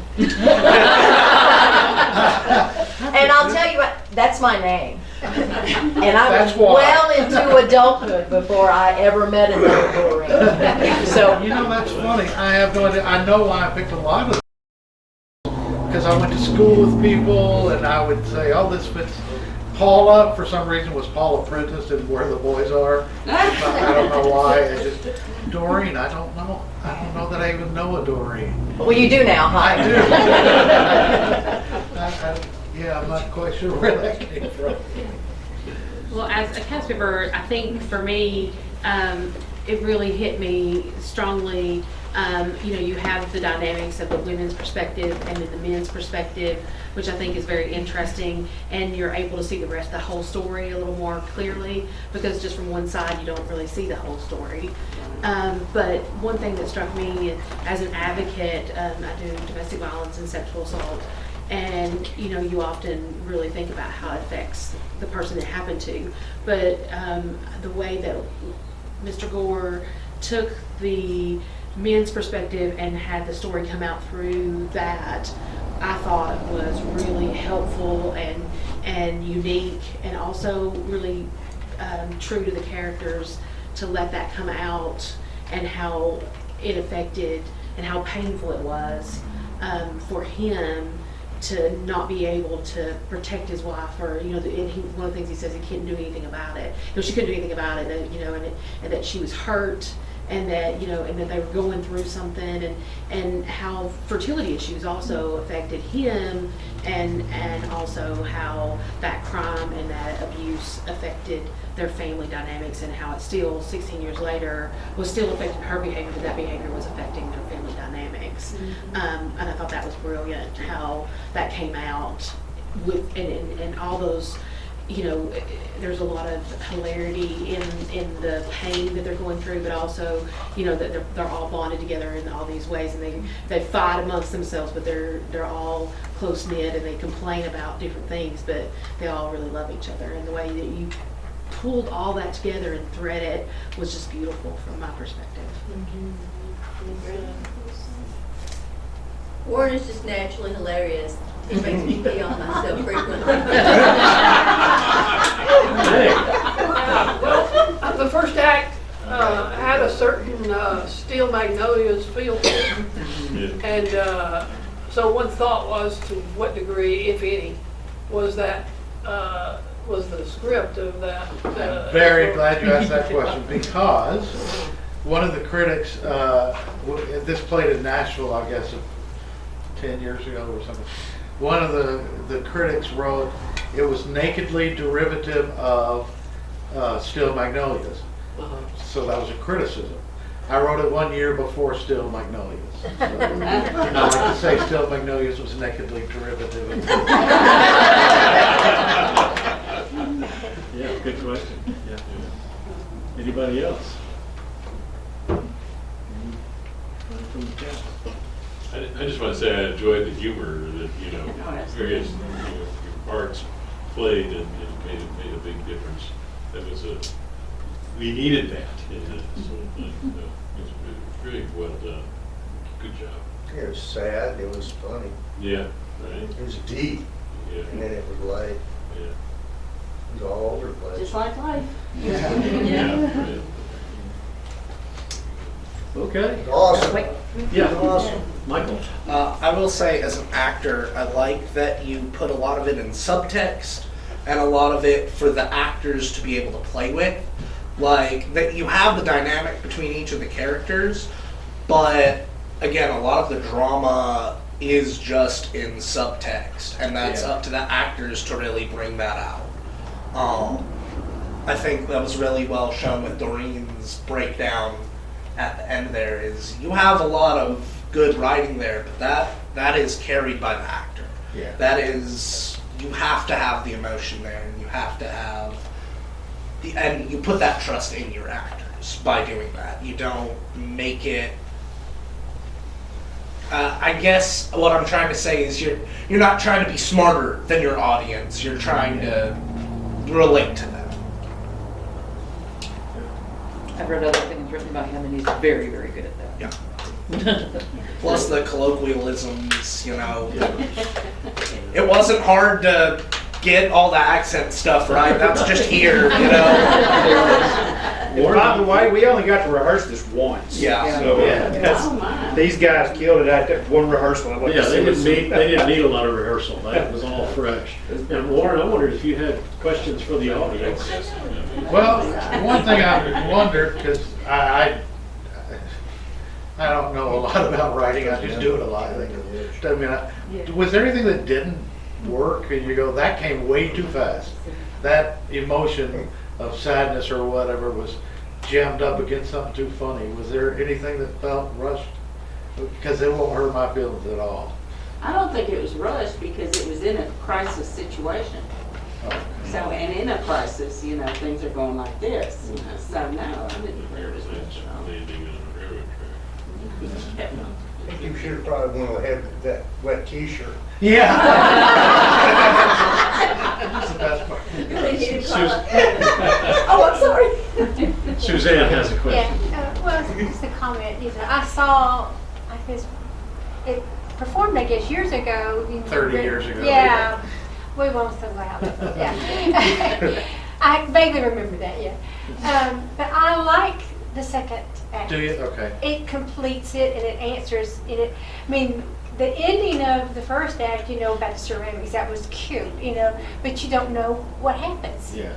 And this kind of completes it, you know, and I think it blends very well. Oh, good. Okay. And I liked having the men sitting in the same places where the women were, so you know the couples, you know, and it just, it feels like, okay, 30 years later, I know how it works. Yeah, and thank you for writing it. Huge thanks to Noel for putting this all together. I will say I would like to see a third act with it. I would like to see a third act where you actually get to see the couples Together. interact, see how the whole dynamic works. Make it short. I was gonna say, how was length for you as far as sitting through both? Did it feel? It got a little bit long, but I thought now with just the acting and without but without all the extra words, I think It it would would tighten move up. a And with little rehearsals, it would faster. tighten up, yeah. And plus, you know, it's always slower until you get it all put together. Yeah. But I just can't sit still for over 5 minutes myself, so I'm surprised that And I do have one more thing, and I'm kind of tagging shameless promotion off of something you just said, but he suggested we had 2 rehearsals and you'd like to see some of us in other things, so I'm going to let you know. Is it this weekend, Fiddler? Next weekend. Next we're doing weekend? Fiddler on the Roof at the MAC. We're doing that. The director, Danelle, she comes from Jewish heritage and so is really trying to honor that with the show and is using traditional styles, making sure that we are following a lot of the traditions, you know, as much as you can realistically do with a staged production. But one of which, I guess the most entertaining part is the dances with everybody. But we are doing the bottle dance. She was like, we're not doing any tricks, no Velcro, no fakery. We're doing bottles on hats, doing the whole 9, making sure that we are keeping to the traditions. And then I'll just tag on that in January, I am doing Steel Magnolias. You can see that at the South Jackson Performing Arts Center in Tullahoma. Yeah. Where do you go from here? That's a good question. I don't know. I have submitted it some places, but I just didn't know if anybody was interested in seeing it or not. So. Yeah, we've asked. He's asked talked to some people at South Jackson about this show, and we were hoping that one of the main guys will be here. Would have been here, but he had to go to a wedding, so we got it on film for him.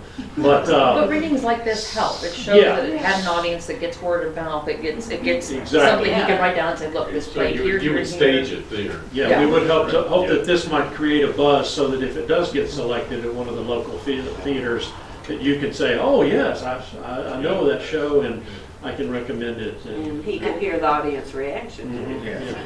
Right. as for royalties, Warren. Yeah, and And I remind you, there's a contribution box back there. If you would like to make a contribution to Warren or the church or both, and you're welcome to that. Thank you very much for being here. Thank you so much.